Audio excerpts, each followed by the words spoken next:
Hi hello வணக்கம் and welcome to this is movies review Tamil. இந்த movie ரிவ்யூவில் Netflix கீழே ஒரு வெப் சீரிஸாக வெளிவந்திருக்க அடல்ட் சென்ஸ் இந்த வெப் சீரிஸோட ரிவ்யூ பற்றி தான் பார்க்க போகிறோம். ஸோ இந்த வெப் சீரிஸோட ஒன்லைன் ஸ்டோரின்னு கேட்டிங்கன்னா, படத்தோட ஸ்டார்டிங்லேயே ஒரு போலீஸ் கும்பலை காட்டுறாங்க.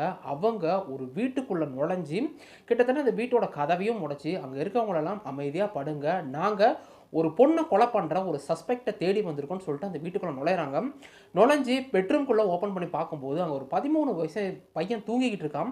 அந்த பையனை கூப்பிட்டு, இங்கே பாரு, நீ ஒரு பொண்ணை கொலை பண்ணிட்ட, அதுக்காக நான் இப்போ உங்களை அரெஸ்ட் பண்ணுறேன், நீ எதாக இருந்தாலும் உங்கள் பெற்றவங்கள்ட்ட பேசிட்டு போலீஸ் ஸ்டேஷனில் வந்து நீ பேசிக்கோன்னு சொல்லிட்டு அந்த பையனையும் கூட்டிகிட்டு போயிடுறாங்க.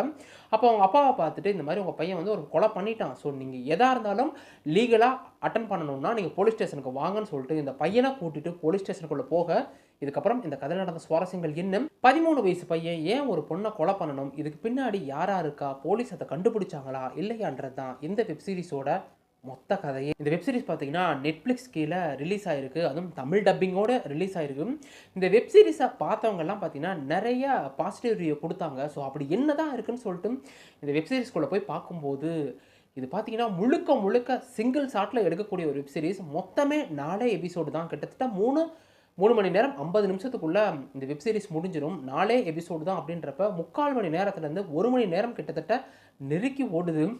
இந்த சிங்கிள் ஷாட்டில் இருக்க ஒரு பிரச்சனை என்னன்னு கேட்டிங்கன்னா, கேமராவை தூக்கி வச்சுட்டிங்கன்னா அதில் இருக்கக்கூடிய ஆர்டிஸ்ட்டாக இருக்கட்டும், 1 மணி நேரம் அந்த படம் ஓடினாலும் வெப் சீரிஸ் ஓடினாலும், ஏன் 2.5 மணி நேரம் ஒரு படம் ஓடினா கூட ஒவ்வொரு டயலாகும் பார்த்தீங்கன்னா அவ்வளோ மனப்படமாக இருக்கணும்.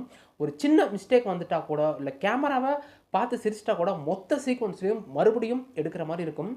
அதுதான் இந்த சிங்கிள் ஷாட்டில் இருக்கக்கூடிய ஒரு பெரிய சேலஞ்சுன்னு சொல்லுவேன். இந்த படத்தில் பார்த்தீங்கன்னா சிங்கிள் ஷாட்டில் இருந்தாலும் சும்மா மிரட்டி விட்டுருப்பாங்க ஒவ்வொரு விஷயத்தையும்.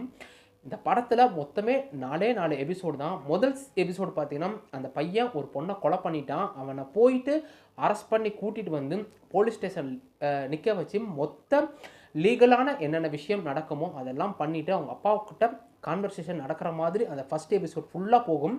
அந்த பையன் ஒரு 13 வயசு பையன் அப்படின்றப்ப அவன் ஸ்கூலில் படிக்கும்போது அவங்க கொலீக்ஸ் எல்லாம் யாரும், அவங்க எப்படி இருக்காங்க, அந்த மென்டாலிட்டி என்ன, ஏன் இந்த பையன் அந்த பொண்ணை கொலை பண்ணதுக்கு உண்டான கத்தியை எங்கெங்கே மறைச்சி வச்சுருக்கான்றதை பார்த்தீங்கன்னா அதை ரிவீல் பண்ணுறதுக்காக செகண்ட் எபிசோடு போகும். தேர்ட் எபிசோடில் பார்த்தீங்கன்னா ஒரு சைக்காட்டிஸ்ட் வருவாங்க. அந்த பையன் கிட்டத்தட்ட 7 மாதம் ஜெயிலில் இருப்பான்.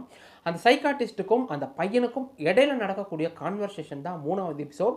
அந்த பையனு ஏன் இப்படி இருக்கான், ஃபாதர்கிட்ட இருந்து என்ன பிரச்சனை, அவங்க அப்பா ஏன் என்ன மாதிரியான ஒரு கேரக்டர், அவங்க அப்பா ஃபேமிலிகிட்ட எப்படி நடந்துக்கிறாருன்றதை ரிவீல் பண்ணுறது பார்த்தீங்கன்னா 4வது எபிசோடாக இருக்கும்.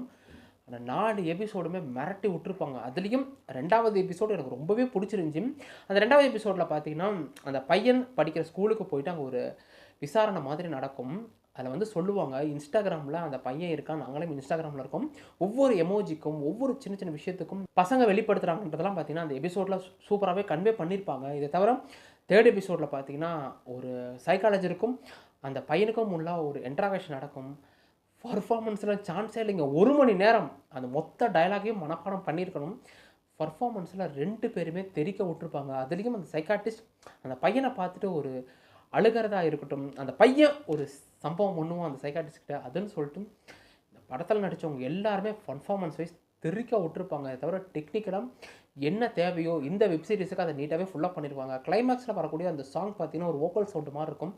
அதுவாக இருக்கட்டும், செகண்ட் எபிசோடில் பார்த்தீங்கன்னா கேமராவை தூக்கிட்டு இடுக்குன்னு கிளாஸ் ரூம்குள்ளே போனாலும் அது என் போர்ஷனில் ஒரு ட்ரோன் ஷாட்டை வச்சு பண்ணியிருப்பாங்க. அதுவாக இருக்கட்டும், டெக்னிக்கலாகவும் சரி, பர்ஃபார்மன்ஸும் சரி, ஸ்டோரியும் சரி, ஸ்க்ரீன் பிளேயும் சரி மிரட்டி விட்டுருப்பாங்க. ஆனால் ஒரு விஷயத்தை ஞாபகம் வச்சுக்கோங்க, இந்த வெப் சீரிஸ் ஒரு டெட் ஸ்லோ ட்ராமா மட்டும்தான். மற்றபடி ஹாலிவுட் படம் அதிரிபுதிரியாக இருக்குன்ற மாதிரி இந்த வெப் சீரிஸை போய் பார்த்துறாங்க. நீங்கள் உலக படங்கள் பார்க்குறவங்களா இருக்கட்டும், என்ன டெட் ஸ்லோ ட்ராமாவாக இருந்தாலும் சரி, எனக்கு அது நீட்டாக இருக்கணும்னு நினைக்கிறவங்களா இருக்கட்டும், கண்டிப்பாக இதை அட்டம் பண்ணி பாருங்கள்.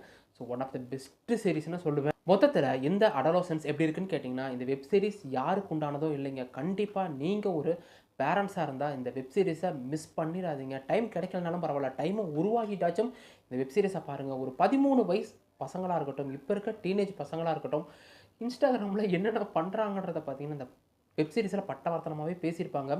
ஒரு ஆர்ட் ஆஃப் பேரண்டிங், ஒரு ஒரு அப்பாவாக இருக்கவங்க ஃபேமிலியில் எப்படி நடந்துக்கிறாங்க, அம்மாக்கிட்ட எப்படி நடந்துக்கிறாங்க, பொண்ணுக்கிட்ட எப்படி நடந்துக்கிறாங்க, அதை இன்ஸ்பயர் பண்ணி பையன் எப்படி வளரான்றதை பார்த்தீங்கன்னா ஆர்ட் ஆஃப் பேரண்டிங்கை பற்றி அவ்வளோ நீட்டாகவே இந்த வெப் சீரிஸ் பேசியிருக்கு. ஆனால் எதையுமே பெருசாக போட்டு உடைக்காமல் போகிற போக்கில் சொல்லிட்டு போயிருக்காங்க. இதை தவிர இந்த மொத்த வெப் சீரிஸுமே பார்த்தீங்கன்னா சிங்கிள் ஷாட் தான். டெக்னிக்கலாக நீங்கள் அடிச்சுக்க முடியாது, அந்தளவுக்கு நீட்டாக இருக்குது. பர்ஃபார்மன்ஸ் எல்லாம் பார்த்தீங்கன்னா தெரிக்க விட்டுருப்பாங்க. அந்த பையன் ஃபஸ்ட் எபிசோட்லலாம் அரெஸ்ட் பண்ணிட்டாங்கன்னு சொல்லிட்டு அழுகுறதா இருக்கட்டும், 3வது எபிசோடில் 7 மாதம் நான் உள்ளே இருந்துட்டேன்னு சொல்லிட்டு இந்த ரகடாக மாறுறதுன்னு சொல்லிட்டு தெரிக்க விட்டுருப்பாங்க. என்ன கேட்டிங்கன்னா மஸ்ட் வாட்ச்டான ஒரு வெப் சீரிஸ். கண்டிப்பாக நீங்கள் ஒரு பேரண்ட்டாக இருந்தீங்கன்னா கண்டிப்பாக இந்த வெப் சீரிஸை மிஸ் பண்ணிடாதீங்க. வெப் சீரிஸ் பார்த்தீங்கன்னா தமிழ் டப்பிங்கோட நெட்ஃப்ளிக்ஸில் அவைலபிளாக இருக்குது. வெப் சீரிஸில் பார்த்தீங்கன்னா பெருசாக அடல்ட் கண்டென்ட் இல்லைனாலும் ப்ரொபானிட்டி இஷ்யூ நிறையா இருக்குது. அதை மட்டும் மைண்டில் வச்சுக்கிட்டு பாருங்கள். நீங்கள் கொடுக்கக்கூடிய அந்த 3.25 மணி நேரத்துக்கு கண்டிப்பாக ஒர்த்தபுளாக இருக்கும்ன்றதுல எந்த ஒரு சந்தேகமும் இல்லை. இந்த வீடியோ பிடிச்சது வீடியோ லைக் கொடுத்துருங்க, சப்ஸ்கிரைப் பண்ணி பக்கத்தில் இருக்க அந்த பெல் ஐக்கானை கிளிக் பண்ணிக்கங்க. இன்னொரு வீடியோ வந்து பார்க்குறேன். அது வரைக்கும் என்ன, கீப் வாட்சிங், keep supporting, subscribe to movies review Tamil.